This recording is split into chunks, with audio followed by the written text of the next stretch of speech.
kabar Anda untuk kesempatan malam hari ini? Malam ya Kamis ya, hari Rabu, hari yang ke-24 di bulan Rajab 1444 Hijriah, bertepatan dengan 15 Februari 2023 Masehi. Semoga kabar baik, kabar yang menyenangkan ya untuk Anda bersama dengan keluarga di malam hari ini, menikmati sesuatu hal barangkali juga pendengar ya. Yang jelas mendengarkan radio ya malam kali ini bersama dengan kami sampai dengan nanti purna tentunya. Dan di program RDS Malam untuk segmen Bincang Kesehatan, hari ini hadir ke ruang dengar Anda. Sampai dengan nanti di jam 9 waktu Indonesia bagian Barat bersama dengan Dr. Arifin, spesialis penyakit dalam. Dan tentunya juga nanti bagi Anda yang akan bergabung bersama dengan kami, ditunggu via telepon di 7651818 atau juga di 081226170777. Kita sudah langsung ketemu dengan beliau ya. Malam hari ini sudah hadir di studio. Kita langsung saja sapa pendengar. Assalamualaikum warahmatullahi wabarakatuh, dokter. Waalaikumsalam warahmatullahi wabarakatuh. Kabar baik dokter malam hari ini? Alhamdulillah. Iya. Ya. Wah, tambah ganteng aja nih ya. Iya. Baik, malam hari ini tentunya perjumpaan kita yang kedua, Dok ya. Iya. Kalau kemarin kita bicara soal osteoporosis begitu ya. Malam hari ini apa nih, Dok, yang mau kita bahas ini? Saya sih ingin membahas masalah sakit mah ya, masalah dan penanganannya karena kadang-kadang banyak orang yang salah persepsi untuk urusan urusan perut ini ya, lambung ya. Jadi memang dan banyak itu terjadi ya, banyak terjadi pada teman-teman kita lah. Katanya populasinya paling banyak katanya sakit mah ini ya. Iya, sakit mah ini memang lumayan banyak ya. Iya. Jadi mudah-mudahan sharing malam ini bisa bermanfaat lah untuk para pendengar atau mungkin yang teman-teman yang lagi lihat live Instagram ya, mungkin live YouTube juga bisa bermanfaat. Intinya bahwa sekarang saya berpikir bahwa ini mungkin sekarang kita perlu banyak edukasi sih, Mas Salman. Jadi saya juga malam sudah nggak praktek, ya gitu ya. Malam jualan roti aja, sambil menikmati ya. Jadi malam jualan roti ya, sudah ada yang nunggu kan roti. Kerja cukup siang aja, saja. Pagi sampai siang. Ya, terus kita malam kita pakai untuk berbagi lah, edukasi tips-tips ya, edukasi mudah-mudahan bermanfaat karena hidup ini kan kita nggak mesti ya. Ya, jadi kalau kita tidak pernah berbagi, wah itu dia dok, kemana-mana dok ya. Iya gitu loh. Jadi dulu kita sudah mulai tahun berapa ya? Dulu kita berhenti karena mungkin kesibukan saya harus sekolah ke Jakarta, luar negeri juga. Iya. Iya. Ya ini alhamdulillah mudah-mudahan ini sudah kita, saya sih sudah mulai longgar ya. Iya. Mudah-mudahan juga ini mudah-mudahan ini juga fase-fase akhir saya untuk studi S3 saya, jadi sehingga saya agak longgar. Agak longgar ya. Oke, ya. Jadi sekarang saya bicara tentang masalah ini ya, masalah sakit mah.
mau apa istilahnya sharing-sharing juga sharing juga atau mungkin ada pertanyaan-pertanyaan yang bisa saya bantu untuk jawab.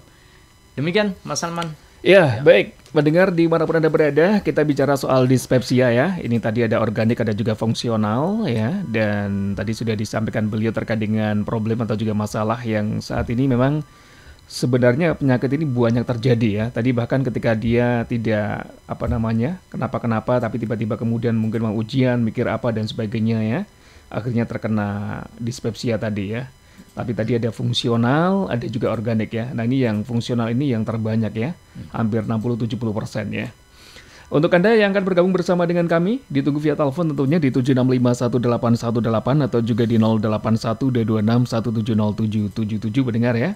Tapi tentunya kita akan jeda dulu sejenak. Nanti setelah itu kita akan kembali bersama di program kita yang saat ini Bincang Kesehatan bersama dengan Dr. Arifin, spesialis penyakit dalam. Dan semoga Anda masih terus setia bergabung bersama dengan kami di 101,4 RDS FM dengan Syariah Hidup Menjadi Lebih Indah. Aduh, perutku mual. Kenapa bro? Ini loh, aduh, perutku mual. Rasanya kayak pengen muntah. Kayaknya asam lambungku naik ini. Aduh. Wah, harus segera diobati itu bro, biar gak makin parah. Nih, minum aja Gesmah. Gesmah? Iya, insya Allah Gesmah bisa menyembuhkan asam lambung biar gak makin parah. Jangan biarkan asam lambung Anda semakin parah. Minum Gesmah menyembuhkan asam lambung Anda. Dapatkan Gesmah di apotik terdekat atau di Alia Herba, Jalan Dr. Sutomo, Perum Korpri, Blok C21, Gayam, Sukoharjo. Telepon 0857 2858 0008. Gesmah, paling cepat atasi mah.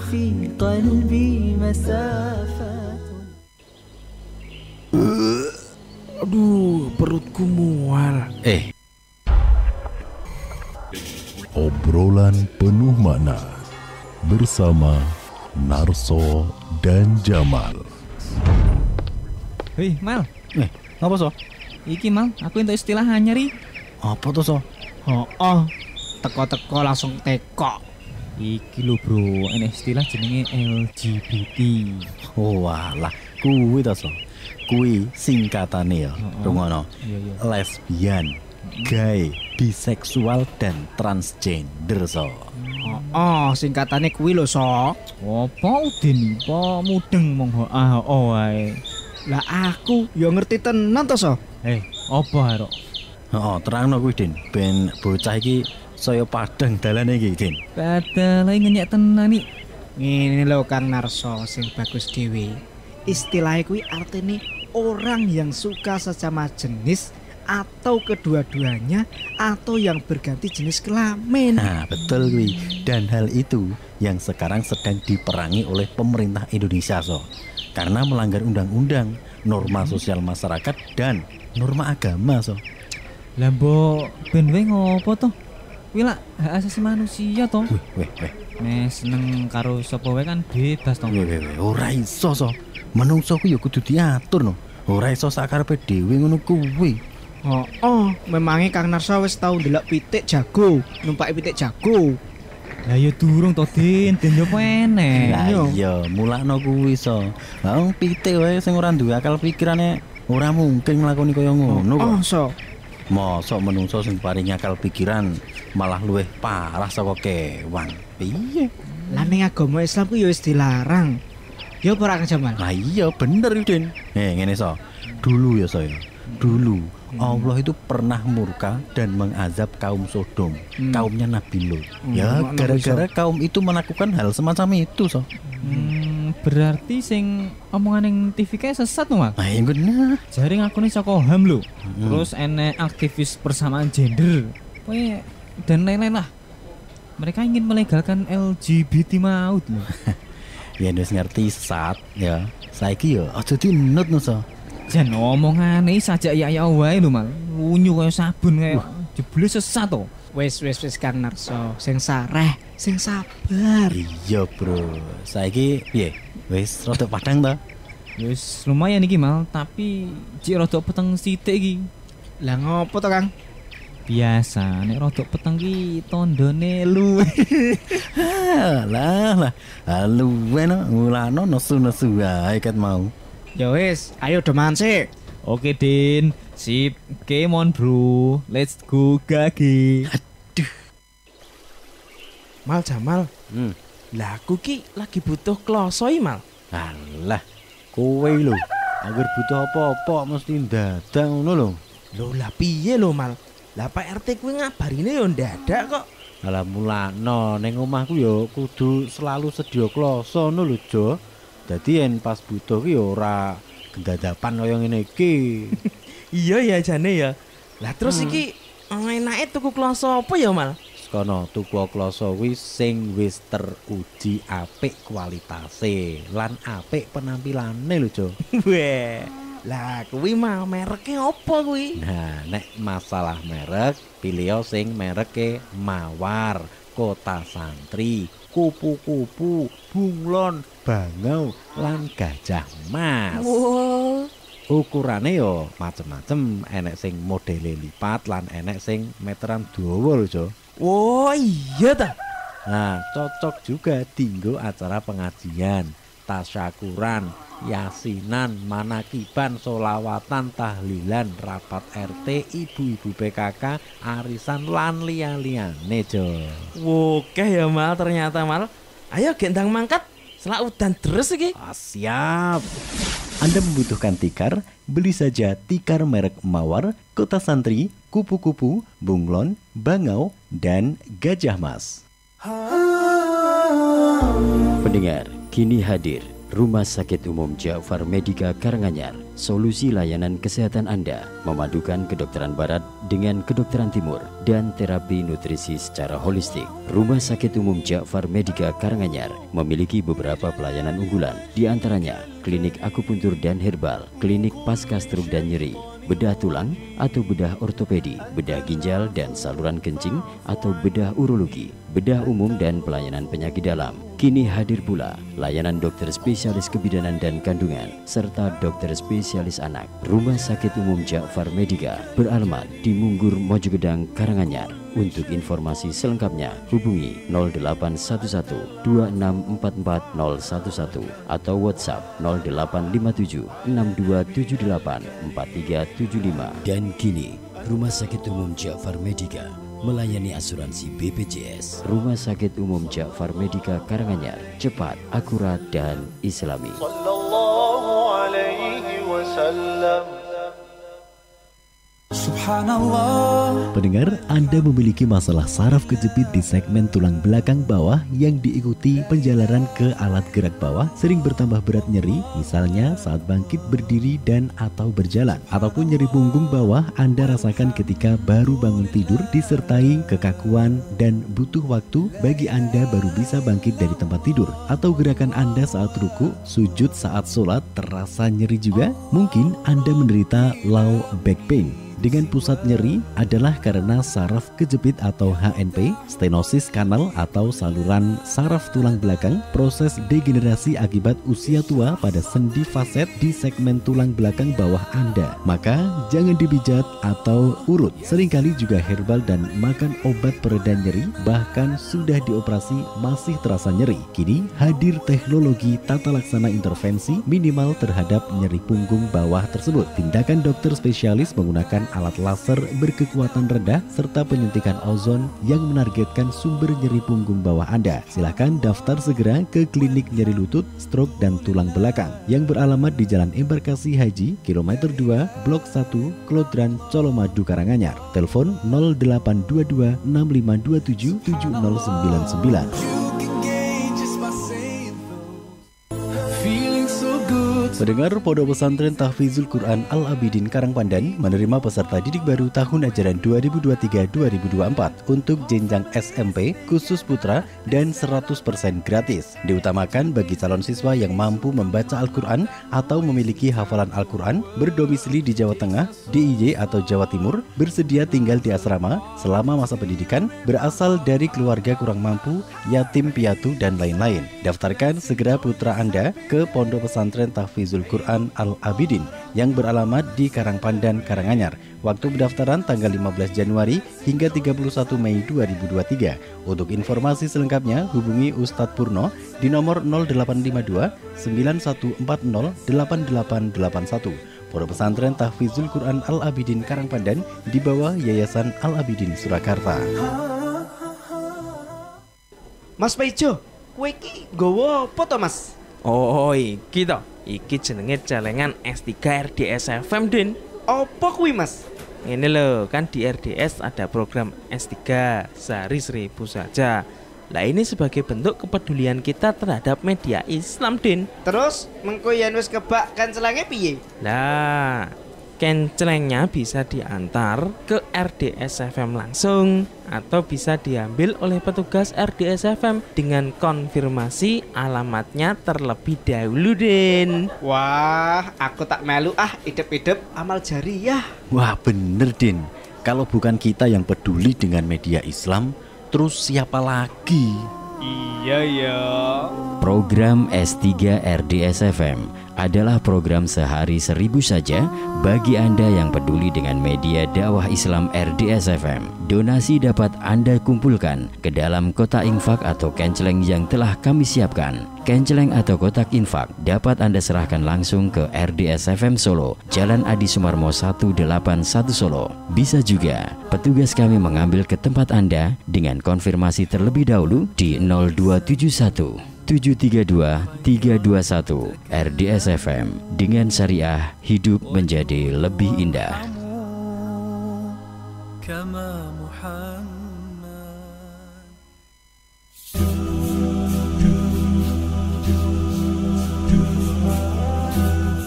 Syekh Utsaimin rahimahullah berkata, kebiasaan orang yang taat adalah ibadah, sedang ibadahnya orang yang lalai adalah sekedar kebiasaan.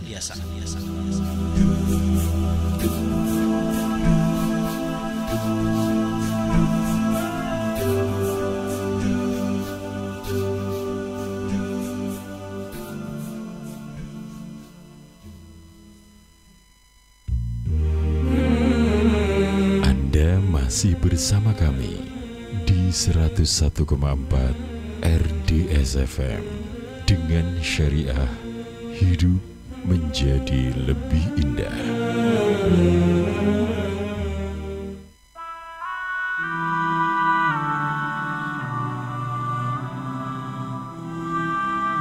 Baik, di Dakwah Syariah 101,4 RDS FM dengan syariah hidup menjadi lebih indah. Kita masih dalam program RDS Malam di segmen Bincang Sehat ya. Bersama dengan beliau Dr. Arifin, spesialis penyakit dalam. Dan bagi Anda tentunya di kesempatan kali ini yang akan bergabung bersama dengan kami di 7651818 atau juga di 081226170777 ya. Kita menuju ke penelpon pertama dulu dok ya. Assalamualaikum. Waalaikumsalam Iya, warahmatullahi dengar setia kita ini. wabarakatuh. Iya, alhamdulillah, kabar baik Ibu. Iya, sehat Mas Salman? Sehat Ibu, terima kasih Ya. doanya. Nih mau tanya sama Dokter Arifin. Ya. Obat yang gambar pentin sama amlodipin itu juga kalau kebanyakan merusak lambung enggak dokter? Tidak Ibu, insya Allah tidak ya. Jadi itu relatif aman tuh untuk ini. Ya. Rutin dokter? Ya nggak apa-apa. Jadi untuk obat itu enggak masalah. Ya. Amlodipin itu untuk apa sebenarnya dok? Amlodipin itu untuk obat hipertensi. Kalau gambar gabapentin itu untuk mengurangi rasa nyeri, tetapi dia kerjanya tidak merusak lambung dia. Oh iya. Iya. Satu lagi dok, ini agak sedikit menyimpang. Orang saudara saya sakit gula, tapi setiap makan harus disuntik insulin dulu. Iya. Yang saya tanyakan, apa bisakah suntik insulin itu diberhentikan? Kalau bisa bagaimana caranya dok? Ya, Jadi pertanyaannya baik sekali ya. Jadi dan itu juga banyak ditanyakan sama pasien-pasien saya bahwa apakah insulin ini bisa dihentikan? Kalau apakah bisa saja gitu ya. Jadi sekarang tergantung dari pasiennya sendiri. Jadi memang obat itu kan sebetulnya apakah itu obat insulin, apakah itu obat yang tablet ya, itu kan sifatnya hanya membantu. Karena apa? Karena sebetulnya terapi utama dari orang yang sakit diabetes atau kencing manis itu adalah satu lifestyle. Pola makan ya. Lifestyle Pola itu hidup. jadi pola hidup yang baik. Jadi misalkan olahraga rutin, lalu pola makan yang baik. Ya. Jadi kalau pola makan yang baik, olahraga yang rutin, itu insya Allah bisa obat ya. itu dikurangi dosisnya Bahkan dihentikan, pelan-pelan dan bahkan bisa berhenti gitu loh. Tapi yang sering kali terjadi itu adalah banyak pasien-pasien itu yang agak kurang sabar untuk urusan masalah pola makan yang baik, lalu istilahnya lifestyle yang baik itu kurang sabar. Saya punya pasien itu dia awal-awal ya saya kasih obat ya tablet ya, terus tetapi dia apa? Dia puasa sunnahnya rajin. Oke. Terus dia itu kalau berangkat kerja itu dia sepedaan ya. Terus dia olahraganya baik lah. Pola makannya diatur. Hasilnya itu sudah Kalau puasa, lepas minum apa dia? Kelihatannya iya dok. Kalau puasa Senin Kemis iya. Ya. Tapi kalau sepeda ya enggak. Ya. Ya olahraga lain Bu mungkin apa gitu ya dok ya? Iya. Jadi olahraga ini yang terutama harus rutin ya. Karena apa? Karena olahraga itu jadi salah satu fungsi olahraga itu adalah yang pertama dengan olahraga yang baik dan teratur itu itu apa istilahnya glukose di dalam darah itu akan dipakai untuk jadi energi. Energi ya. Yang kedua adalah itu reseptor-reseptor insulin. Jadi di dalam tubuh itu sebetulnya sudah ada insulinnya. Orang-orang sakit kencing manis itu sudah ada insulinnya dan cuma insulinnya ini yang loyo. Loyo ya tidak. Dengan olahraga yang baik dan teratur itu insulinnya itu akan bangkit lagi dan bekerjanya bisa baik lagi. Sehingga tidak memerlukan insulin dari luar. Oleh karena itu apa yang penting adalah pola makan yang baik, olahraga yang baik. Itu insya Allah obat bisa lepas gitu loh. Cuma memang banyak yang nggak sabar untuk urusan. Butuh waktu ya, butuh waktu. Butuh waktu, iya. Tapi kadang-kadang drop dok. Sudah saya coba, udah dicoba. Kadang-kadang drop. Saudara drop katanya. Iya, jadi makanya kalau misalkan ini coba sekarang itu kembali lagi. Bagaimana mengatur pola makannya, bagaimana mengatur pola hidupnya ini, olahraga yang teratur ya. Jadi saya pernah mendapatkan mendapatkan pasien gitu ya. Jadi puasa, terus tetapi apa? Bukannya pakai kurma. Oh iya. Iya. Kurma nggak boleh. Untuk diabetes nggak boleh. Nggak boleh. Jadi karena itu justru saya begitu membaca literatur itu ya. Itu luar biasa ya hadis Rasulullah itu kan sunnahnya ketika kita itu berbuka puasa dengan yang manis, pertama kali kita makan itu adalah kurma kan. Kurma. Iya. Ternyata kurma itu kelebihannya itu adalah dia itu bentuk karbohidrat yang mudah untuk dicerna tubuh, sehingga cepat sekali untuk mengembalikan energi, mengembalikan tenaga orang-orang yang berpuasa. Jadi memang itu adalah bentuk karbohidrat yang sangat mudah dicerna. Makanya kan kita kan disunahkan untuk makan yang manis-manis kan? Karena itu segera untuk memulihkan tenaga ini. Dan ternyata setelah saya baca itu kurma itu kadar gulanya tuh tinggi sekali. Tinggi sekali ya. Iya, makanya kalau pada orang yang sehat ya baik-baik aja gitu loh ya. Jadi tetapi kalau pada orang yang sakit diabetes ya nggak boleh. Jadi ya kita ini ketika kita memahami hadis Rasulullah itu ya kita harus melihat ya. Jadi ini orangnya sudah sakit kencing manis, diabetes, ya hindari kurma gitu loh. Ya, jadi jangan makan kurma lagi. Jadi kalau puasa Ramadan nanti orangnya enggak boleh makan kurma gitu disarankan ya dokter. Iya, jangan makan kurma. Iya, karena itu kadar gulanya tinggi. Diganti apa dok makanan yang bagus untuk penderita diabetes ini? Ya, di ini aja kalaupun misalkan mau makan kurma silakan, tapi porsinya makan nasinya yang harus dikurangi. Oh gitu. Jadi kan semuanya itu ditakar. Ditakar ibu. Ya, kalau misalkan sudah makan kurma ya mungkin nasinya udah dikurangi. Ya gitu loh. Jadi jangan ini. Kadang-kadang Bang, saya belum makan tapi apa? Lu tadi bubur orang piring ya, ayo kacang hijau. Kan itu. Enggak, kalau kurmanya 3 biji, nasinya enggak, tapi sayur iya. Enggak apa-apa. Silakan. Kalau misalkan ini, tetapi itu sangat tinggi itu. 3 biji itu, kurma 3 biji itu sangat ini gitu ya. Sangat banyak. Ya, kadar gulanya tinggi.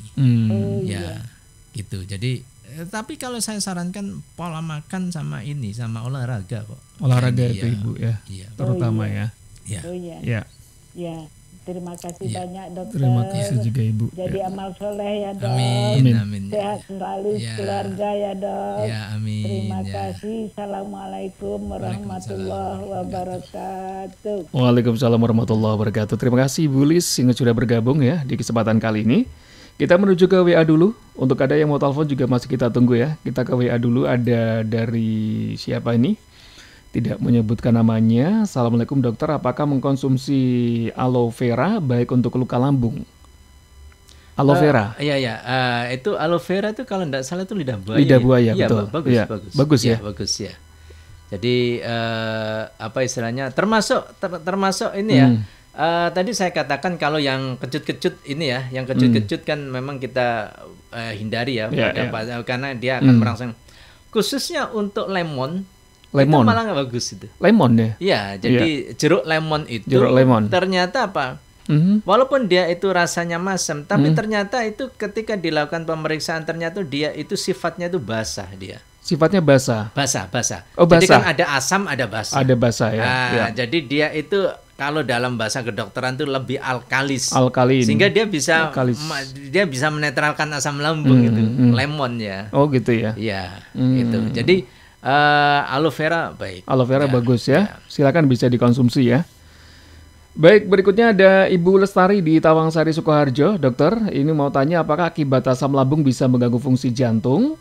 Kemudian dipasang Holter terus hasilnya 11%, apakah maksudnya dok? Jazakallah ya, dari Ummu Haris di Tawangsari ini dok. Nanti mungkin ini juga nanti kan akan saya siapkan juga bahan untuk ini. Jadi memang perlu diketahui ini RDS karena ya alhamdulillah sekarang saya malam sudah mulai longgar. Ini saya siapkan topik-topik yang memang banyak terjadi pada masyarakat. Salah satunya nanti untuk urusan jantung, untuk urusan ini saya akan bahas di kemudian hari. Tapi nggak apa-apa saya singgung. Jadi apa ya? Sebetulnya tidak berhubungan ya. Tidak berhubungan antara lambung dan jantung, nggak berhubungan ya. Sebetulnya tidak berhubungan. Cuma memang gini. Kadang-kadang seringkali akan terjadi bias atau seringkali terjadi apa ya? Kalau saya katakan itu orang stres itu biasanya pasti deg-degan dia. Berdebar-debar mungkin juga. Berdebar-debar, deg-degan. Nah, itu akan terjadi apa ya istilahnya? Memacu ya. Iya, adrenalin terpacu. Adrenalin akan memacu jantung dan juga akan memacu untuk produksi asam lambung gitu loh. Jadi memang secara hubungan secara langsung sih nggak ada sebenarnya ya. Yang kedua itu seringkali kalau nyeri lambung itu kadang-kadang juga hati-hati pada orang-orang dengan kelainan jantung, ada orang-orang dengan jantung koroner, itu kadang-kadang itu gejalanya tidak sekedar sesek nafas, tidak sekedar nyeri di dada, itu kadang-kadang nyeri di ulu hati juga bisa. Oh, bisa jadi ya sampai ke bawah ya. Makanya jadi kalau misalkan ada teman, ada pendengar itu yang merasa nyeri perut, merasa keluhannya itu seperti asam lambung, tapi sudah periksa ke dokter. Sudah berkali-kali pindah ke dokter lagi, dokter pindah-pindah atau mungkin rutin kok enggak sembuh-sembuh ya. Pengobatan sudah dikasih obat-obat yang untuk menekan asam lambung, menetralkan asam lambung kok tidak baik, ya. Tidak ada salahnya untuk periksa rekam jantung. Rekam jantung. Jangan-jangan ya paling iya, ya. EKG jangan-jangan ada masalah itu di jantungnya. Kenapa? Karena ada salah satu gejala dari penyakit jantung koroner, ya, terutama dia kalau sumbatannya itu adalah di pembuluh darah yang inferior, itu gejalanya tuh hampir mirip seperti persis orang sakit mah. Ya. Nah, biasanya itu terjadi pada orang-orang yang mungkin sudah usia 50 ya, ke atas gitu ya. Jadi makanya kalau saya menghadapi pasien-pasien kalau nyeri perut, ya nyeri perut, tapi dia itu sudah usianya di atas ya, rata-rata apa istilahnya kepala 5 gitu ya, kepala 5 biasanya 6. saya screening juga untuk EKG. Tapi kalau misalkan masih usia SMA, kuliah itu biasanya saya dahulukan kemungkinan stres, mungkin ujian atau apa, ya. Gitu ya langsung ya. Jadi tadi saya katakan bahwa hubungan secara langsung sih enggak. Gitu. Kalau terkait dengan dipasang Holter terus hasilnya 11% ini maksudnya apa dok ini? Holter nih? Ya itu kan monitoring untuk ini ya, monitoring. untuk terjadinya apa ya gangguan irama jantung atau enggak itu. Iya. Ya. Jadi nanti coba akan saya jelaskan lebih detail untuk ininya. Ya. Ya. Berikutnya ada Ibu Ana. Pak dokter, dulu ada orang kadang-kadang sering muntah perut, nyeri, lantas minum obat MAG berkali-kali. Dikira sakit MAG, ternyata sakit tipes ya, dan ada yang batu empedu juga. Mohon penjelasannya nih dok. Ya. Itu yang tadi saya katakan bahwa ini namanya dispepsia organik. Dispepsia organik ya, bukan fungsional. Jadi memang orang dengan sakit tifus itu juga bisa menyebabkan mual muntah, nyeri perut. Ya. Orang dengan gangguan misalkan batu empedu, misalkan radang empedu, atau misalkan ada batu empedu, itu juga akan menimbulkan gejala-gejala MAG, gejala-gejala dispepsia. Itulah yang namanya dispepsia organik. Jadi memang. Dan ingat bahwa seringkali terjadi apa istilah ini ternyata apa istilahnya tifoid atau tifus ya. Tifus. Ya. Perlu diingat bahwa itu memang tifus sama kandung empedu itu hubungannya tuh sangat erat sekali. Karena apa? Karena bakteri tifus itu kalau sembunyi itu di empedu. Oh, bakteri tifus itu ya? Iya, kalau sembunyi di empedu, makanya kadang-kadang apa tuh banyak kambuh lagi itu karena memang masih sembunyi di situ. Iya. Oke. Ya. Baik itu ya. Kemudian Ibu Sri di Wonogiri yang mau telepon silakan Ibu ya. Tadi kita jawab pertanyaan dulu di 081226170777 ya. Kalau mungkin ada yang mau telepon silakan segera saja karena ini WA juga banyak banget ya. Harus kita bacakan juga satu persatu. Jadi dipersilakan bagi Anda yang akan telepon di 081226170777 ya. Baik, kita ke Ibu Sri di Wonogiri. Assalamualaikum Ibu Sri. Assalamualaikum Dr. Arifin. Waalaikumsalam warahmatullahi wabarakatuh. Ya, silakan Ibu. Mau konsultasi Dr. Arifin. Ya. Mungkin Pak Dr. Arifin dulu waktu praktek residen di Wonogiri nggih? Iya. Iya, mungkin lupa dengan saya, Bu Mulati. Di Poliklinik Dalam. Oh iya. Mungkin lupa beliaunya nggih. Mau konsultasi dokter. Iya, nggih, monggo. Iya. Dada saya itu kadang-kadang terasa panas seperti kena lombok itu dokter. Iya. Tapi untuk perut, untuk ulu hati itu enggak apa-apa. Iya. Rasanya itu tidak nyaman, tapi untuk tensi segala semuanya normal semua dokter. Iya. Lah itu sebaiknya untuk mengurangi, biasanya seharian penuh itu rasanya panas sekali. Tapi sebenarnya saya juga enggak apa-apa, makan enak saja, cuma rasanya tidak nyaman ngaten. Ya. Itu untuk obat yang aman untuk mengurangi rasa sakit itu menapa nggih Pak Dr. Arifin? Oke, ya. Nyeri dadanya itu di sebelah mana Ibu? Kanan, kiri, atau di tengah? Kanan atas. Oh, kanan atas ya. Ya, Ibu batuk-batuk enggak? Enggak pernah. Batuk-batuk enggak ada. Enggak, sudah di EKG hasilnya baik. Ya. Tensi baik, semua baik. Torak sudah dulu, Bu. Sok mual muntah. Semua. Sudah ya. Semua sudah. Sudah. Biasanya kalau kondisi seperti itu, memang kalau EKG-nya baik, ya EKG-nya baik, terus pemeriksaan misalkan torak juga sudah baik. Yang perlu difikirkan adalah mungkin GERD. GERD itu adalah gastroesophageal reflux. Jadi istilahnya reflux, ya. Asam lambungnya tuh naik ke atas. Ya. Jadi ada oesophagus, ya, ada saluran makanan oesophagus, terus dia masuk ke lambung. Di situ tuh ada kayak karetnya itu, ada sphincternya. Jadi dia ada. Nah, itu kadang-kadang terbuka ya. Ya, karetnya ini baratnya yang mencengkram supaya asam lambung tidak naik itu sudah mulai kendor lah ya. Sehingga naik ya. Itu ya memang biasanya yang kalau kondisi seperti itu yang paling memungkinkan untuk diberikan terapi itu adalah ya menekan asam lambung tadi. Ya, menekan penyebabnya asam itu lambung. Ya. Atau kalau enggak mungkin perlu dipertimbangkan juga untuk endoskopi. Untuk endoskopi kita tidak tahu ya, tidak tahu apakah mungkin ada tukak lambung, ya bisa jadi ya. Jadi tetap dengan kok nyeri dada seperti itu, nyeri dada panas terus, ya terasa tadi ya. Terasa panas ya. Mungkin satu bisa karena asam lambung GERD yang tadi naik ya. GERD ya. Atau mungkin ya tidak ada salahnya untuk dipertimbangkan untuk endoskopi untuk mengetahui memang apakah ada masalah atau tidak di lambung. Itu Ibu? Itu Dokter Arifin. Saya sudah pernah endoskopi. Itu enggak apa-apa. Endoskopinya itu enggak apa-apa. Hasilnya enggak apa-apa, Bu ya? Iya, hasilnya itu baik-baik saja. Ke dokter enggak apa-apa juga. Oh ya. Cuma kadang-kadang ini habis 2 minggu itu baru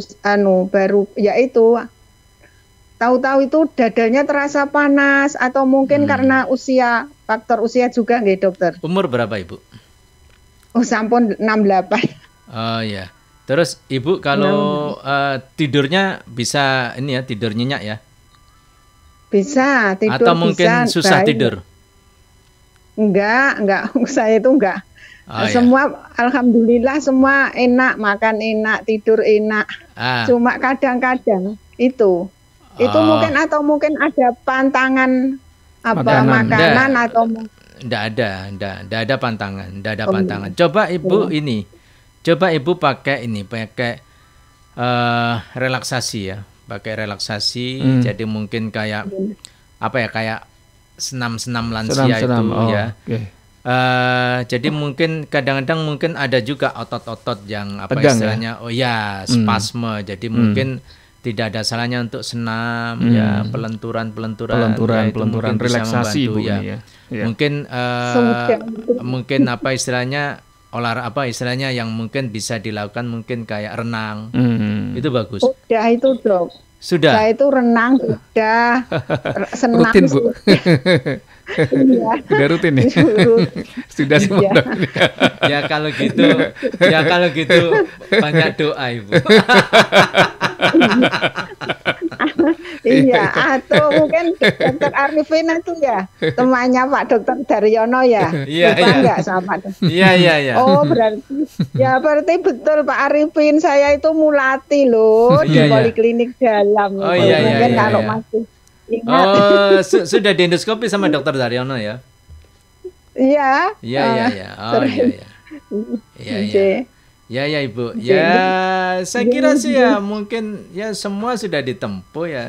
Tinggal doa tadi. Ya tinggal doa ya. Maksudnya jadi istilahnya kepasrahan kita kepada Allah itu juga akan bisa berpengaruh juga. Betul ya. tadi Bu ya. Ya, maaf ya Ibu ya.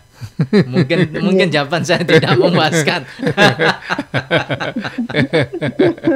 Gitu. Jadinya pengen ketemu loh sama Pak Dokter Ari. Iya ya. Iya, nanti, Bu. Siaran bareng Bu kalau malam. Oh iya, atau Kamis, lihat Bu. di YouTube-nya bisa. Di YouTube bisa langsung juga kelihatan. bisa Bu ya. Iya. Oh gitu ya. Iya, ini kan live Oke. YouTube juga Ibu ya. Ini live di YouTube, live Iya. di Instagram. Oh, Oke. jadi ngaten Pak Dokter Iya, Ari. iya. Terima kasih. Iya. Assalamualaikum warahmatullahi Waalaikumsalam. wabarakatuh. Waalaikumsalam warahmatullahi wabarakatuh. Ya, terima kasih Ibu ya. Kita menuju ke mana? Wonorejo dulu ya. Ini yang mau telepon juga boleh tapi dipercepat ya, waktunya mepet nih ya. Kita ke Wonorejo dulu dari Ibu Umu Uzhufla ya. Mau tanya dokter, kelebihan protein itu maksudnya gimana J? Keluhannya gatal-gatal di tubuh gitu dok ya. Waktu periksa ke dokter dikasih obat yang diminum tiap hari tapi efeknya jadi apa nih? Menggemuk-gemuk dan tidak makan amis-amis misalkan ayam, telur, udang. Tapi kalau bebek dan sapi katanya boleh makan. Ini mohon penjelasannya. Kelebihan protein bisa gatal-gatal juga dok? Iya, ya bisa sih kalau misalkan. Jadi gini. Ini mungkin karena alergi ya. Alergi. Karena alergi. Jadi sebaiknya sih kalau kondisi seperti itu, karena memang itu tadi itu pasti pakai steroid itu. Gitu ya. Iya, steroid tadi itu yang untuk alergi itu Iya. ya steroid. Akhirnya memang efek sampingnya itu satu bisa badannya tuh bisa kelihatan gemuk. Oh gitu ya. Iya, tapi gemuk gak sehat itu. Oh gitu ya. Terus nanti kalau berlanjut kadang-kadang lambungnya yang nggak kuat, ya akan terjadi luka lambung. Oh, ya, oke. ya itu. Ya, ya. Lah, kalau saya sarankan, periksa aja dia alerginya apa. Oh gitu ya. Karena apa? Karena memang pemeriksaan alergi ini namanya prick test itu nanti akan dicek. Dia tuh alergi debu apa, alergi bulu apa, alergi gitu itu ya. dicek semua Detail gitu loh. sekali ya. Mungkin dia alergi bulu kucing, dia alergi misalkan apa itu debu ya tadi. ya Ya. debu, alergi Iya. apa itu bisa dilihat gitu loh lah. Cuma memang mahal ya, sehingga kadang-kadang itu seringkali oh ya udah ibu menghindari ini. Kadang-kadang akhirnya stres juga dia, nggak bisa makan apa-apa gitu. Nggak boleh Iya, apa-apa nggak boleh. Memang kalau saya sarankan, apalagi sudah mulai gemuk seperti itu, Iya, pasti dia minumnya sudah lama itu, minumnya steroid sudah lama. Kalau saya boleh sarankan, cobalah tes alerginya alergi apa. Ya, termasuk misalkan katakanlah ikan lautnya alergi apa, bisa diketahui itu. Bisa diketahui ya. Iya, jadi misalkan ada orang alergi udang, tapi dia mungkin cumi tidak. Oke. Iya, itulah. Atau mungkin istilahnya dia alergi lele, tapi mungkin nila ininya, tidak ya. Gitu. Iya. Dan perlu diketahui bahwa namanya alergi itu adalah paparan yang terus-terusan. Jika tidak menutup kemungkinan yang dulu itu telur nggak alergi, Ya, bisa suatu jadi ketika suatu saat alergi. jadi alergi Karena apa? ya. Karena protein dari telur itu kan dimakan. Terus akhirnya apa? Selalu dimakan terus. Lama-lama akan menimbulkan apa istilahnya kayak apa ya? Istilahnya reaksi alergi itu bisa terjadi. Iya. Sehingga apa? Istilahnya, wah aku nggak alergi apa-apa, makan apa? Terus apa istilahnya? Wah aku dulu nggak alergi kok telur. Kenapa sekarang jadi itu alergi? memang bisa terjadi. Bisa jadi, mekanisme dari istilahnya mekanisme respon tubuh terhadap makanan itu juga bisa berubah. Iya. Baik itu ya, untuk Anda berikutnya ada dari Ibu Nari di Karanganyar ya. Ini banyak ibu-ibu dok ini ya. Mau tanya dok, saya kadang tensinya naik kalau minum obat Nevidipin ya. Nevidipin, betul dok? Nevidipin itu obat anti. Kok kepala tambah sakit dokter? Nevidipin itu adalah obat hipertensi itu. Obat hipertensi. Cuma memang Nevidipin itu sifatnya itu kan dia kan istilahnya kan melebarkan pembuluh darah. Memang kadang-kadang kalau minum obat Nevidipin itu efek sampingnya itu adalah pembuluh darah yang di otak itu juga akan melebar. Sehingga kadang-kadang itu efek sampingnya itu pusing. Oh gitu ya, pusing ya. Ya. Makanya ada pabrik itu yang membuat obat itu isinya sama-sama nifedipin. Isinya sama, ya, tapi dia itu dikemas nanti itu slow release. Oh, jadi gitu di ya? dalam tubuh setelah diminum, dia itu zat aktifnya itu keluarnya itu pelan-pelan. Oh, jadi nggak terasa ya? Iya, sehingga itu untuk mengurangi efek Pusing samping tadi ya, pusing efek tadi. samping itu, ya. Ya, jare wong Jawa, Iya. rego nggo rupa. Itu ada obat nifedipin, tapi kalau misalkan nifedipin mengalami nifedipin pusing, tidak ada salahnya sih untuk konsultasi lagi ke dokter yang memeriksa. Dok, saya nifedipin pusing, mungkin akan dikasih alternatif obat lain. Ini gitu. katanya diganti obat lain, Infalgin, Dok. Tapi bisa nggak berpengaruh ke lambung ini katanya? Nah, Infalgin itu bukan obat anti hipertensi. Oh, beda lagi ya? Infalgin itu obat anti nyeri. Anti nyeri, Bu? Ya, isinya antalgin. Antalgin. Isinya metampiron itu anti itu nyeri, anti nyeri, ya, anti nyeri ya. Jadi kalau antalgin itu bukan ini, bukan apa istilahnya, bukan obat hipertensi ya, bukan anti hipertensi. Iya, gitu. iya, Jadi iya. mungkin karena dikasih nifedipin, karena pusing nyeri tadi di kepala. Iya. Oh, mungkin itu ya. Iya, akhirnya dikasih tambahan. Iya, gitu. Jadi dikasih obat Infalgin itu. Iya, Tapi kalau saya sarankan mungkin konsultasi sama dokternya. Dok, saya ini pusing kalau pakai nifedipin. Apa mungkin tidak perlu diganti obat anti hipertensinya? Iya. Oke. Itu. Ya. Itu ya untuk Anda. Kemudian berikutnya dari Umu Haris ya. Dokter, kalau diabetes apa boleh minum air madu di saat berbuka nih, Dok? Diabetes bolehkah minum air madu saat berbuka puasa? Sama juga. Jadi ini perlu juga diketahui oleh banyak para pendengar ya, bahwa memang ada hadis Rasulullah bahwa madu itu adalah segala macam obat, segala macam ya. Segala macam obat, segala macam penyakit. Ya. Tetapi harus tahu juga konteksnya bahwa madu itu juga zat glukosanya juga tinggi. Ya. Sehingga apa? Madu juga nggak boleh. Ya, madu itu juga nggak boleh dikonsumsi oleh orang diabetes. Ya, itu. Ya. Baik, berikutnya lagi. Ini masih ada beberapa ya, waktunya sudah habis sebenarnya, tapi nggak apa-apa ya. Atau mungkin ini juga kenapa? Tidak ada salahnya sih, mungkin RDS juga tanya ke responden, tanya ke para pendengar. Apa? Mungkin topik apa yang diinginkan ya. Yang diinginkan. Walaupun saya sudah menyiapkan topik untuk mungkin 3-4 bulan ke depan saya sudah siapkan gitu. Tapi kan tidak ada salahnya juga mungkin para pendengar mungkin menginginkan apa yang harus dibahas gitu. Saya pinginnya itu kan hal-hal yang mungkin menjadi banyak masalah di kalangan kasuistik ini ya, kasuistik, dan mungkin juga hal-hal yang sifatnya mungkin bisa kita hal-hal yang sepele, hal yang mungkin bisa kita tangani secara mudah, itu yang mungkin bisa kita ini. Ya. Baik, ini kenapa tenggorokan terasa terbakar? Dulu pernah muntah darah tapi cuma sedikit agak kental, Dok. Sampai saat ini masih sering terasa panas kayak terbakar nih. Pernah muntah darah ya, tapi kental nih, Dok ya. Ya. Terasa terbakar di tenggorokan nih. Sering ya.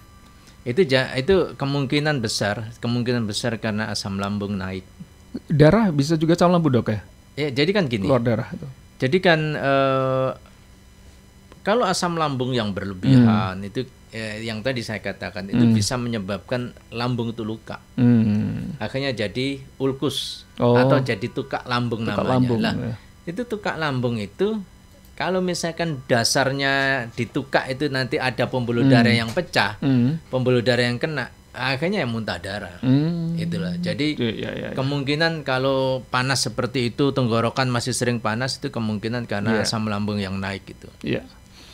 Baik, kita ke Umu Isti dulu. Maaf Pak Dokter, ini mau konsultasi. Hampir 1 bulan saya terserang asam lambung, di ulu hati terasa ampek kayak sesek, dan perut sampai besar dan juga menjalar keju ke bagian pinggang sebelah kiri. Sudah periksa ke dokter 2 kali, alhamdulillah 1 minggu, tapi ini kumat lagi, Dok. Solusinya apa nih, Dok? Jadi kalau kondisi seperti ini, jadi mungkin tadi yang saya katakan bahwa ketika kita melakukan penanganan dari orang-orang yang nyeri perut ya, orang-orang yang mengalami dispepsia atau sakit mah itu perlu semua itu ditinjau.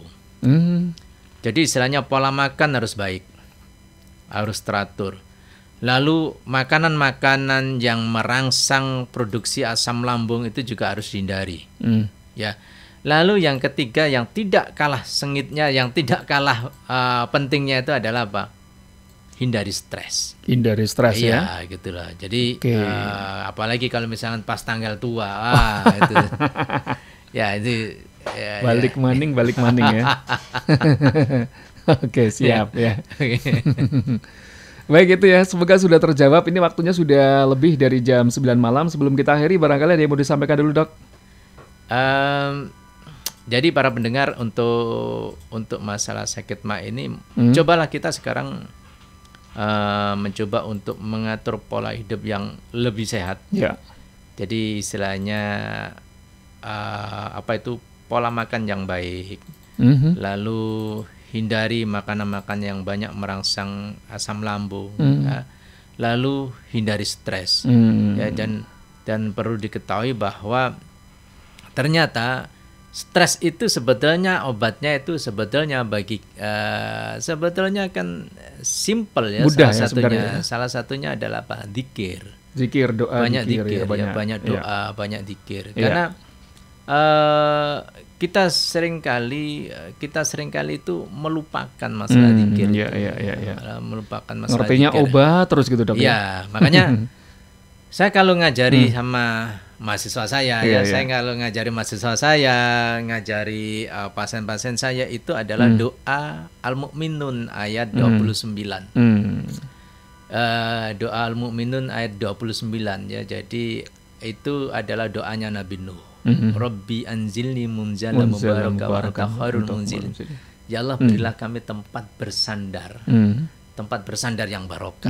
Ya, jadi kita ini kan tidak tahu toh, kita ini hidup ini mau ditempatkan di mana lah. Mau kerja di mana, mau di kantoran, mau di pasar, mau di pinggir jalan, mau di mana. Nggak ngerti ya. Yang penting kita minta sama Allah, ya Allah, tempatkanlah kami ini di tempat yang barokah. Ya, kita kan tidak tahu, bisa jadi mungkin kita itu istilahnya kerja di pinggir jalan, itulah yang barokah. Di kantor ya mudah-mudahan itu yang barokah. Atau misalkan kerja jualan di pasar, mudah-mudahan itu yang barokah. Kita itu minta barokahnya ya. Karena itu kan doanya Nabi Nuh ketika Nabi Nuh diombang-ambingkan oleh ombak. Dia tidak tahu itu, berhari-hari tidak pernah melihat daratan. Nggak tahu nih saya mau bersandar di mana, mau mendarat di mana. Akhirnya apa? Pasrah sama Allah. Ya Allah, berilah kami tempat bersandar yang barokah. Karena Engkaulah sebaik-baik zat yang memberikan tempat sandaran. Itu aja, jadi pasrah sama Allah. Dan alhamdulillah saya hampir setiap habis sholat saya itu doa itu. Quran surat Al-Mu'minun, Dokter. Al-Mu'minun ayat 29 ya, dicatat pendengar ya. Baik, Dokter, terima kasih sekali untuk malam hari ini sudah bersama dengan kami dan juga pendengar ya, dimanapun Anda berada di program RDS Malam untuk Bincang Sehat. Insya Allah pekan depan lagi, Dok ya. Ya, insya Allah. Nah, ini ada informasi buat Anda yang akan memberikan masukan barangkali terkait dengan tema apa yang ingin kita bahas juga diperbolehkan ya. Walaupun kita sudah menyiapkan, meskipun sudah ada sampai 4 bulan ke depan, tapi paling tidak kalau ada masukan dari Anda dipersilakan ya. Kita terbuka saja. Baik, sampai di sini terima kasih banyak untuk bersamanya, Dok ya. Insya Allah di lain kesempatan kita ketemu lagi dan kita akhiri untuk malam hari dengan hamdalah alhamdulillahirabbil alamin. Subhanakallahumma bihamdika asyhadu an la ilaha illa anta astaghfiruka wa atubu ilaik. Wassalamualaikum warahmatullahi wabarakatuh. Waalaikumsalam warahmatullahi wabarakatuh. Assalamualaikum warahmatullahi wabarakatuh.